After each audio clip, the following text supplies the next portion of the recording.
inanunsyo ni Pangulong Bongbong Marcos Jr. na ipagpapatuloy pa rin ang mga flood control projects na nakalaan sa kasalukuyang budget ng bansa, kasabay ng mas pinaigting na pangangasiwa para matiyak na tama ang paggastos at dekalidad ang disenyo at implementasyon. Ang naturang pondo ay tira pa noong 2025.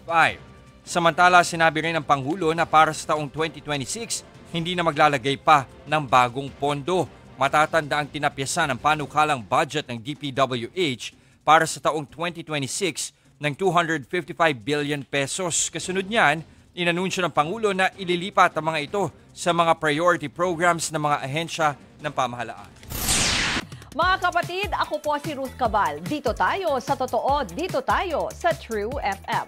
Mag-follow at mag-subscribe din po kayo sa aming social media accounts at True Network PH. Diyan po yan sa aming X na dating Twitter, sa FB, sa Instagram, sa YouTube, sa TikTok at sa mga podcasts. At syempre, tutok din po kayo sa Signal True TV Channel 19.